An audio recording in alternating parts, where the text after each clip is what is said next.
المرسلين وعلى آله وأصحابه أجمعين أما بعد فأعوذ بالله من الشيطان الرجيم بسم الله الرحمن الرحيم الصلاة والسلام عليك يا رسول الله وعلى آلك وأصحابك يا حبيب الله الصلاة والسلام عليك يا نور الله وعلى آلك وأصحابك يا نبي الله. عزیزان گرامی قدر، ہماری گفتگو چل رہی تھی صبر کے حوالے سے، تو آج ہم ریاض الصالحین کی حدیث نمبر 34 سے اپنا سبق شروع کرتے ہیں، بلکہ 35 سے ہم اپنا سبق شروع کرتے ہیں. وعن عطاء ابن ابی رباح قال قال لی ابن عباس الا اریک امراتا من اہل الجنہ. حضرت عطاء ابن ابی رباح رضی اللہ تعالی عنہ فرماتے ہیں کہ مجھ سے جناب ابن عباس نے کہا، کیا کہا؟ اے عطاء ابن ابی رباح الا اریک امراتا من اہل الجنہ. اے ابن رباح، میں تمہیں جنتی عورت دکھاؤں؟ تو فقلت بلا، میں نے کہا کیوں نہیں، دکھاؤ. تو قال هذه المرأة سوداء، فرمایا یہ جو کالے رنگ کی عورت ہے یہ جنتی عورت ہے. اب وہ جنتی کیسے ہے؟ اب یہ بھی ابن عباس بتاتے ہیں. کہتے ہیں ابن رباح،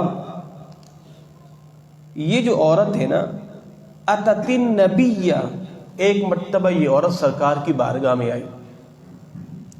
فقالت، اس عورت نے کیا کہا؟ انی اسرع، اے اللہ کے نبی مجھے مرگی کے دورے پڑتے ہیں، مجھے مرگی کے دورے پڑتے ہیں. وَإِنِّي أَتَكَشَّفُ فَادْعُ اللَّهَ تَعَالَى لِي، اور میں چاہتی ہوں اللہ مجھ سے اس مرض کو دور کر لے، تو آپ میرے لیے دعا کر دیں. تو حضور نے کیا فرمایا؟ حضور نے فرمایا ان شئتی صبرتی، اگر تو چاہے تو صبر کر. وَلَكِ الْجَنَّةُ، اور اس کے بدلے اللہ تجھے جنت دے گا. وَإِن شِئْتِ دَعَوْتُ اللَّهَ تَعَالَىٰ أَن يُعَافِيَكِ، اور اگر تو چاہتی ہے تو پھر میں دعا کر لیتا ہوں اللہ تجھے شفا دے دے گا. فقالت، تو وہ کیا کہتی ہے؟ اصبروا، اے اللہ کے نبی میں صبر کروں گی. فقالت انی اتکشف فادعوا اللہ الا اتکشف، اے نبی مگر میں اتنا چاہتی ہوں آپ دعا کر دیں کہ دوران مرگی جو ہے میرا سطر نہ کھلے. دوران مرگی میرا سطر نہ کھولے. تو جناب ابن عباس ابن رباح سے کہتے ہیں میں تمہیں جنتی عورت نہ دکھاؤں؟ کہا بالکل دکھے. فرمایا کہ یہ جو کالے رنگ کی عورت ہے یہ جنتی ہے. کہا وہ اس طرح کہ یہ ایک مرتبہ سرکار کی بارگاہ میں آئی اور کہتی اللہ کے نبی مجھے مرگی کے دورے پڑتے ہیں اور میری بے ستری ہو جاتی ہے، تو آپ دعا کر دیں. تو حضور نے فرمایا اگر تو چاہتی ہے میں دعا کر دیتا ہوں، اللہ تجھے صبر، اب اللہ تجھے شفا دے دے گا. اگر تو چاہے صبر کر تو پھر تیرے لیے جنت ہے. تو کیا کہتی ہے؟ اے اللہ کے نبی میں صبر کرتی ہوں مگر اتنی دعا کر دیجئے کہ جب بھی مجھے مرگی کا دورہ پڑے نا تو میرا سطر نہیں کھولنا چاہیے، میرا سطر نہیں کھولنا. باقی جنت والا سودا وہ تو مجھے منظور ہے، جنت والا سودا وہ مجھے منظور ہے. مرگی کے دورے بلے پڑتے رہیں کوئی پرواہ نہیں ہے. مگر اتنا دعا کر دیجئے کہ جب جب مجھے مرگی کا دورہ پڑے تو میری جو ہے وہ ستر پوشی نہیں ہونی چاہیے۔ تو میرے مصطفیٰ نے دعا کر دی، اے اللہ جب جب اس تیری بندی کو دورہ پڑے یہ صبر تو کرے گی مگر اس کی بے ستری نہیں ہونی چاہیے۔ تو محدثین اس حدیث کو بیان کرنے کے بعد کہتے ہیں اللہ کے نبی نے دعا کر دی تو گویا کہ اللہ نے کسی فرشتے کو مقرر کر دیا ہے کہ جب بھی میری بندی کو مرگی کا دورہ پڑے اس کی ستر پوشی نہیں ہونی چاہیے۔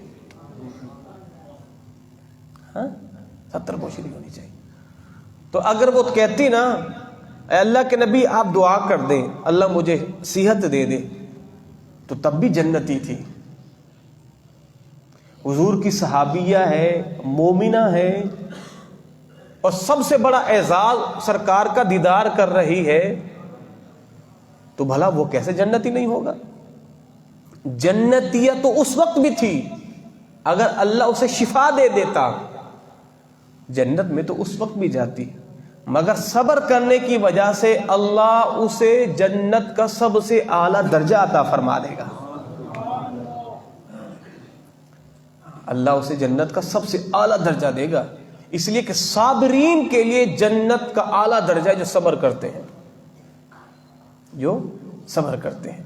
تو مرگی کا دورہ یہ ایک مرض ہے جس کے اندر انسان کی شکل و صورت وہ ٹیڑھی ہو جاتی ہے، اس کے منہ سے جھاگ نکلتی ہے اور بندہ گر پڑتا ہے، بے ہوش ہو جاتا ہے۔ اس کے کئی اسباب ہیں۔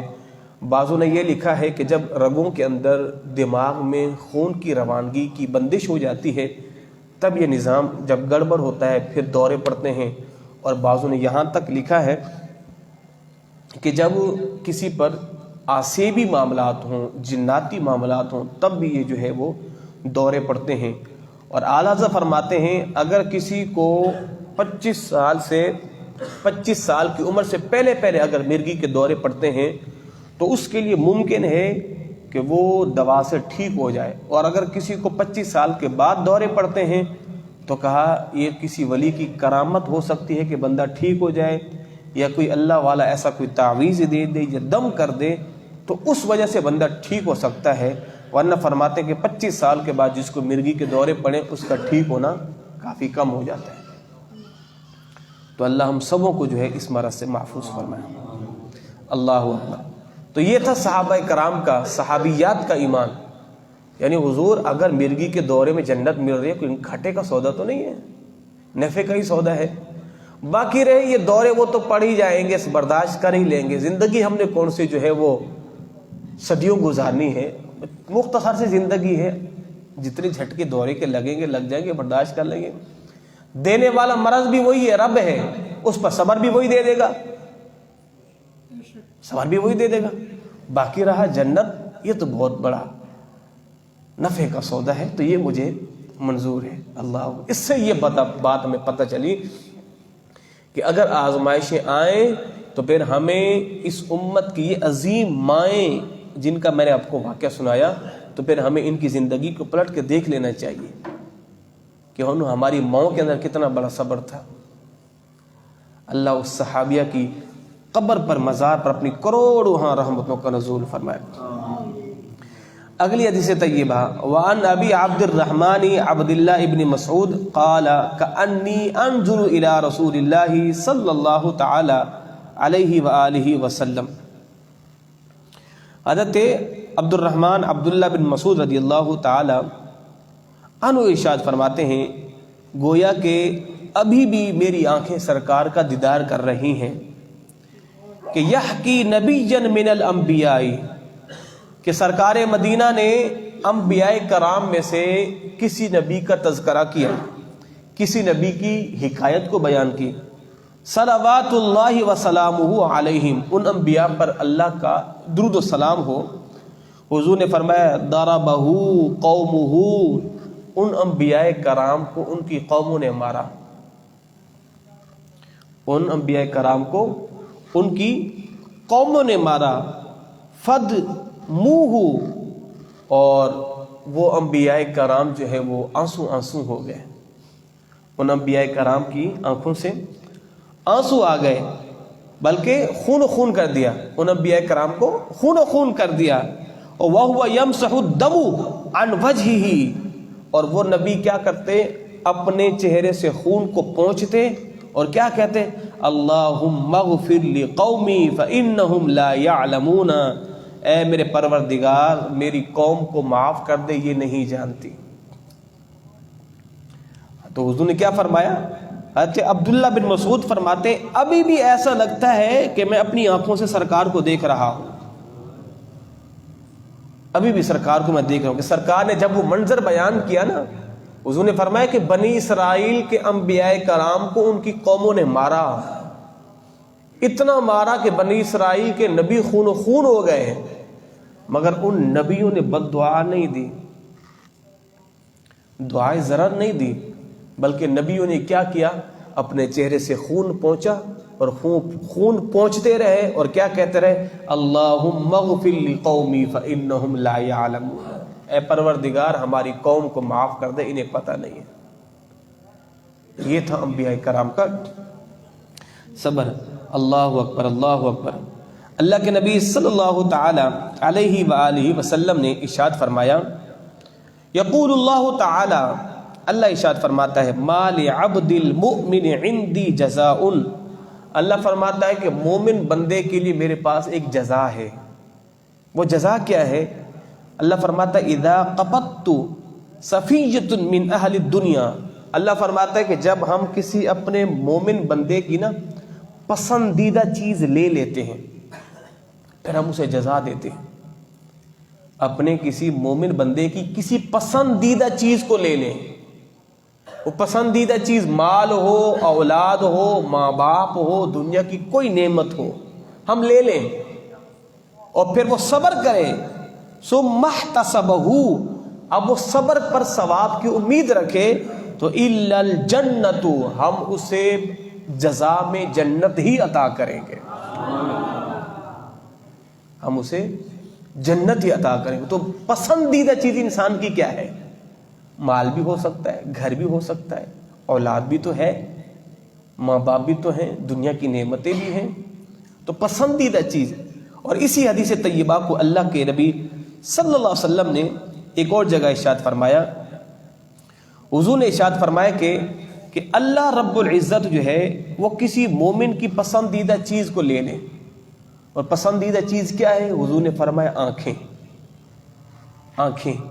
اگر اللہ کسی بندے کی آنکھیں لے لے، یا آنکھوں کی بینائی لے لے، یا آنکھوں کی بینائی کمزور ہو جائے اور اس پر صبر کرے، تو فرماتے ہیں اللہ اس کو بھی جنت عطا فرمائے گا، اللہ اس کو بھی جنت۔ صبر کا بدلہ ہے ہی جنت۔ حضور نے ارشاد فرمایا کہ اگر کسی کا ایک بچہ انتقال کر گیا اور اس نے صبر کیا، اللہ اسے احد پہاڑ کے برابر ثواب عطا فرمائے گا۔ اور کسی کے 2 بچے فوت ہو گئے، اس بندے نے صبر کیا، قیامت کے دن اللہ اس بندے کے سامنے نور کو چلائے گا، اور وہ نور محشر کی تاریکیوں کو اجالوں میں بدلتا جائے گا، اور بندہ پیچھے پیچھے چلتا جائے گا۔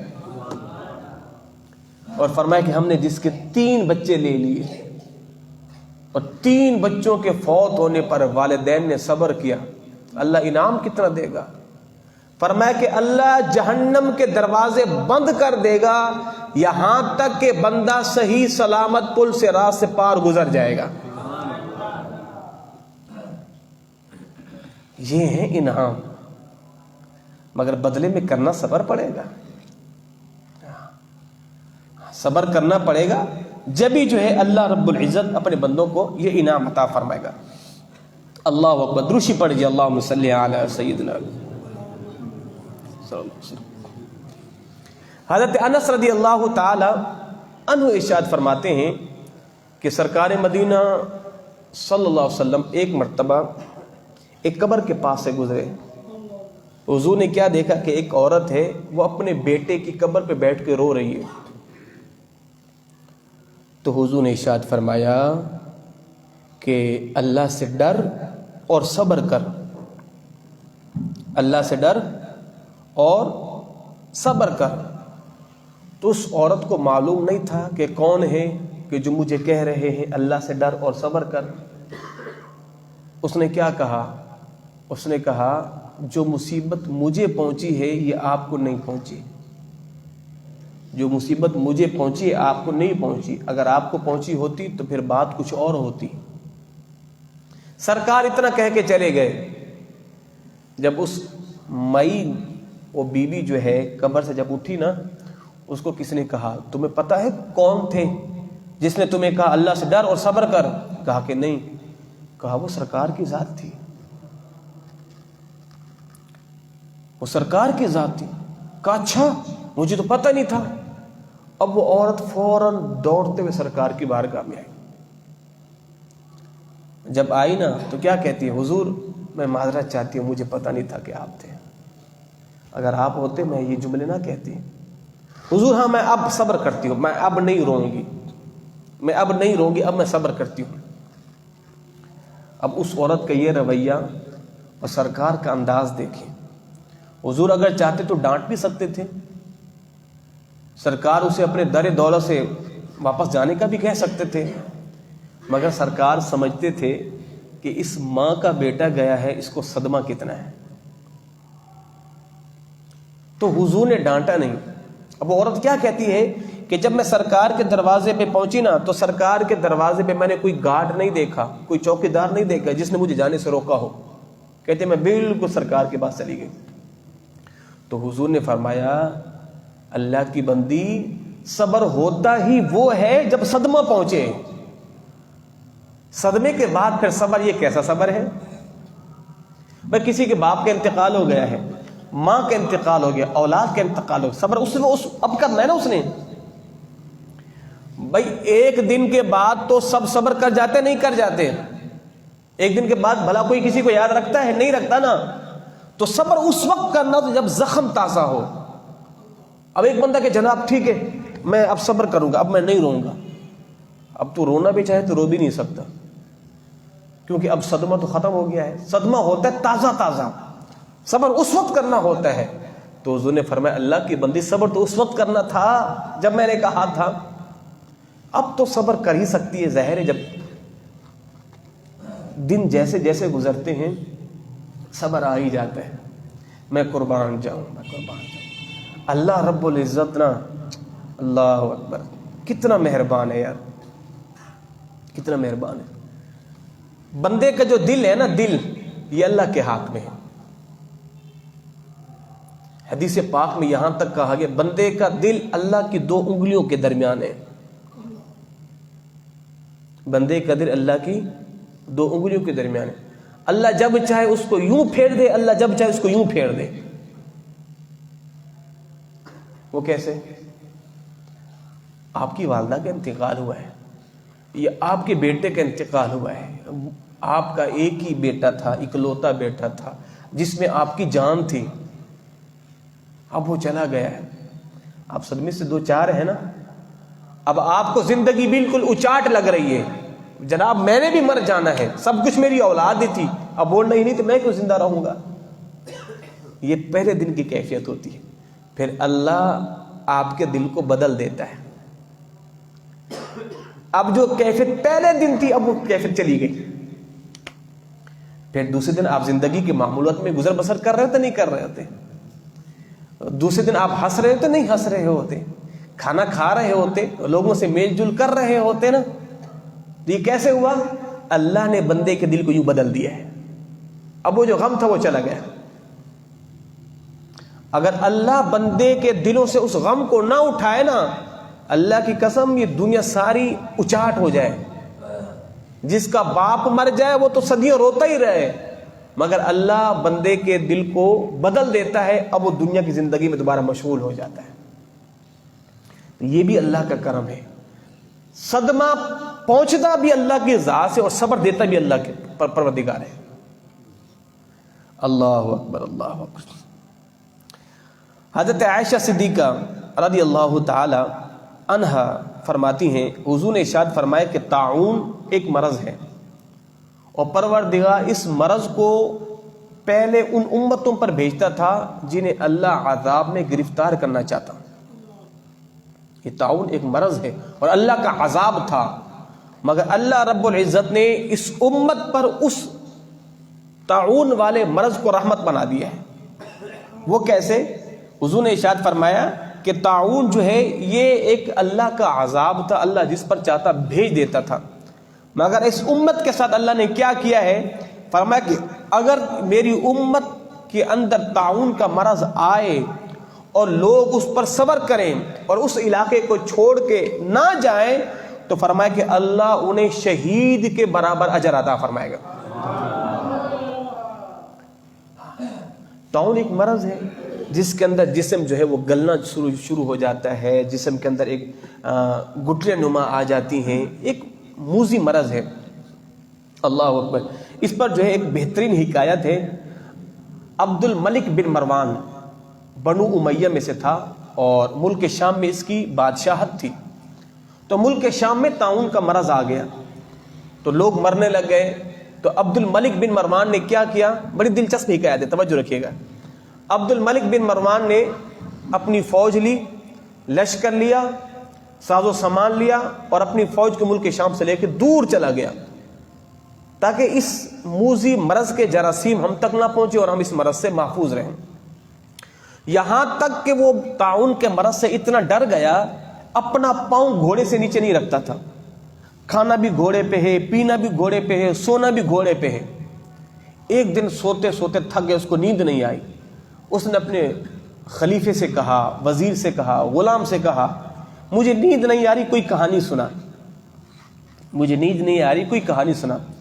تو اس کا جو غلام تھا وہ بڑا دور اندیش زیرک قسم کا انسان تھا، اس نے کہا بادشاہ کہانی یہ ہے، جنگل میں حکومت ہوتی ہے اپنا شیر کی، تو ایک دن لومڑی نے چاہا کہ میں بادشاہ سے دوستی لگوا لوں تو یہ کہ دوسرے جو جنگلی جانور ہیں میں ان سے بچ جاؤں گی، تو لومڑی نے دوستی لگا لی شیر سے، اور جب بھی کوئی جانور لومڑی کو کھانے کے لیے آتا نا تو لومڑی شیر کے پاس آ جاتی اور شیر اس کو بچا لیتا۔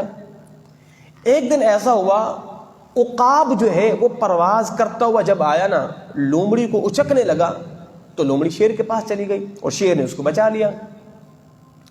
تو ایک دن لومڑی جو ہے وہ شیر پہ بیٹھ کے شیر کی پیٹھ پر سواری کر رہی تھی، اتنے میں عقاب آیا اور لومڑی کو اچک کے لے گیا۔ اب لومڑی چیختے ہوئے جا رہی ہے، وہ جنگل کے بادشاہ مجھے بچا، مجھے بچا، مجھے بچا۔ شیر نے پتہ کیا کہا؟ شیر نے کہا میری حکومت زمین پر ہے، آسمان پر نہیں ہے، میری حکومت زمین پر ہے، آسمان پر نہیں ہے، اگر زمین کے درندے اگر تجھے اچکتے تو پھر میں تجھے بچا لیتا، اب آسمان کے پرندے تجھے لے کے جا رہے، میں کیسے بچاؤں، میں تجھے کیسے بچاؤں؟ جب اس غلام نے یہ حکایت بیان کی نا تو عبد الملک بن مروان کو بات سمجھ آ گئی، یا جس طاعون مرض سے میں ادھر بھاگ رہا ہوں تو اس مرض سے بچانے والی ذات تو اللہ کی ہے اور اس مرض میں مبتلا کرنے والی ذات تو اللہ کی ہے، باقی یہ میرا لشکر، یہ جاہو جلال، یہ مجھے دنیاوی زمینی دشمنوں سے بچا سکتا ہے، طاعون کے مرض سے تو نہیں بچا سکتا۔ تو اس نے اپنا سامان باندھا اور دوبارہ اپنے شہر پہ چلا گیا۔ تو شیر کی مثال نے بتا دیا کہ وہ تو مالک ہے، اس سے کون بچا سکتا ہے؟ اس سے صرف اللہ رب العزت ہی بچا سکتا ہے۔ تو ایک شخص کا بات ختم کر رہا ہوں، اللہ کے نبی صلی اللہ علیہ وسلم کی بارگاہ میں ایک شخص آتا تھا اور اپنے ساتھ اپنے بیٹے کو نا انگلی سے لگا کے گھوما کرتا تھا، تو ایک عرصے تک وہ آدمی نظر نہیں آیا، تو حضور نے صحابہ سے پوچھا کہ وہ کہاں ہے؟ تو صحابہ کرام نے کہا کہ اے اللہ کے نبی اس کا جو ہے وہ اس کے بیٹے کا انتقال ہو گیا ہے۔ تو حضور نے فرمایا اچھا؟ فرمایا کہ جس کا بچہ کم عمری میں انتقال کر جائے، قیامت کے دن وہ جنت کے دروازے پہ کھڑا ہو کے اپنے ماں باپ کا استقبال کرے گا۔ تو صحابہ کرام نے کہا حضور یہ اعزاز صرف اس شخص کے لیے یا ہمارے لیے بھی ہے؟ فرمایا کہ میری امت کے ہر فرد کے لیے، کہ جس کا بیٹا فوت ہو گیا اس نے صبر کیا، چیخا چلایا نہیں، تو قیامت کے دن آپ کی اولاد آپ کا استقبال کرے گی جنت کے دروازے پہ۔ اللہ اکبر۔ حضرت علی بن فضیل بہت بڑے ولی گزرے ہیں، ان کے بیٹے کا ہو گیا انتقال، جب انتقال ہوا نا تو آپ مسکرا رہے ہیں، لوگوں نے کہا بڑے دیوانے ہیں، بیٹے کا انتقال ہو گیا مسکرا رہے ہیں؟ فرمایا ہاں میں اللہ کی رضا میں مسکرا رہا ہوں، رب کی یہی رضا تھی نا، میں رب کی رضا پہ راضی، میں مسکرا رہا ہوں۔ اللہ اکبر، اللہ اکبر۔ حضرت یونس علیہ السلام کے زمانے میں حضرت جبرائیل آپ کی بارگاہ میں آئے تو جناب یونس علیہ السلام نے کہا، اے جبرائیل، میں چاہتا ہوں مجھے اس روئے زمین کا سب سے بڑا عابد، عبادت گزار بندہ کون ہے، مجھے سے رب ملواؤ۔ حضرت جبرائیل علیہ السلام حضرت یونس علیہ السلام کو لے کے ایک بندے کے پاس آتے ہیں، کیا دیکھتے ہیں، جذام کے مرض سے نا اس کے پاؤں بھی ختم ہو چکے ہیں، اس کے ہاتھ بھی ختم ہو چکے ہیں۔ وہ کیا کہہ رہا ہے، مالک میرے ہاتھ دیے ہوئے تیرے تھے، تو نے لے لیے، کوئی مسئلہ نہیں ہے، میرے پاؤں بھی دیے ہوئے تیرے تھے، تو نے لے لیے، کوئی مسئلہ نہیں ہے، میں تیری رضا پہ راضی ہوں، میں تیری رضا پہ راضی ہوں۔ تو حضرت یونس علیہ السلام کہتے ہیں، اے جبرائیل، میں نے کہا مجھے کسی عابد سے ملواؤ۔ فرمایا کہ اے اللہ کے نبی، یہ بندہ پہلے عبادت گزار ہی تھا، یہ بندہ پہلے عبادت گزار تھا۔ حضرت جبرائیل کہتے ہیں، اے اللہ کے بندے، آجا دعا کرتے ہیں تاکہ اللہ تجھے اس مرض سے نجات دے۔ وہ بندہ کیا کہتا ہے، اے اللہ کے نیک فرشتے، مجھے آپ کی دعا کی ضرورت نہیں ہے، اس لیے کہ مجھے میرے رب نے جس مرض میں رکھا ہے میں اسی پہ راضی ہوں، میں اسی پہ راضی ہوں۔ اللہ اکبر، اللہ اکبر۔ قیامت کے دن نا، جب اللہ جنہوں نے مصیبتوں پہ صبر کیا ہوگا نا، تو جب اللہ انہیں اجر دے گا نا، تو جو صحت مند تندرست کھڑے ہوں گے نا، وہ دیکھیں گے یار مصیبتوں والوں کو اتنا بڑا بڑا اجر، وہ کھڑے کھڑے تمنا کریں گے، کاش دنیا میں ہمارے جسموں کو کینچوں کے ساتھ کاٹا جاتا اور ہم صبر کرتے، اللہ ہمیں یہ جزا دیتا، کاش ہم نے کیا کیا ہوتا، صبر کیا ہوتا۔ حضرت یحییٰ بن معاذ رحمت اللہ تعالی علیہ، آپ ایک مرتبہ جنگل میں گئے، کیا دیکھتے کہ اللہ کا ولی ہے، اس کو جسم کے اندر نا مرض ہے اور ان کا جسم جو ہے وہ کیڑے کھا رہے ہیں۔ تو فرمایا کہ اللہ کے ولی، اگر تم چاہو تو میں دعا کروں، اللہ تمہیں صحت یابی دے۔ وہ اللہ کے ولی تھے آگے بھی، تو کہا، اے یحییٰ بن معاذ، اپنی دعا اپنے پاس رکھو اور اللہ والوں سے کبھی ٹکر مت لینا، باقی آپ کو میری ہمدردی ہے، مجھے چھوڑ دو، مجھے جس حال میں میرے رب نے رکھا ہے میں اسی پہ راضی ہوں، میں اسی پہ راضی ہوں۔ اور باقی یہ رہی بات کہ آپ کو آپ کی دعا پہ بڑا ناز ہے نا، آپ کو آپ کی دعا پہ بڑا ناز ہے، تو پہلے اپنے لیے دعا کر لو، آپ کی جو انار کھانے کی عادت نہیں جا رہی، پہلے اس کو تو ختم کرو۔ یحییٰ بن معاذ اللہ کے بڑے ولی فرماتے، اللہ اکبر، یہ تو کہ نیک ولی ہے۔ فرمایا یہ حقیقت ہے، میں نے اپنے نفس کی ہر خواہش کو ترک کر دیا ہے، مگر انار کھانے کی خواہش ایسی ہے کہ مجھ سے چھوٹ نہیں رہی، اور اس اللہ کے ولی کو وہ بات بھی پتہ چل گئی کہ جو مجھ سے چھوٹ ہی نہیں رہی۔ تو فرمایا کہ اے یحییٰ، اپنی دعا پہ ناز مت کرو، پہلے اپنی عادت کو تو ختم کرو، باقی رب نے مجھے جس حال میں رکھا ہے میں اسی میں راضی ہوں۔ یہ ہیں وہ لوگ جن کا صبر پہاڑوں سے بھی زیادہ ہے بھائی، جن کو بیان کرنے کے لیے بھی جگر چاہیے، اور میں اور آپ کہاں کھڑے ہوئے ہیں، ہمارا صبر کدھر ہے؟ اللہ مجھے اور آپ کو ان صابرین کے صدقے صبر کا ایک ذرہ ہمیں بھی عطا فرمائے۔ آمین۔ اللہم صلی علی سیدنا مولانا محمد و بارک وسلم۔ اللہم تقبل منا انک انت السمیع العلیم۔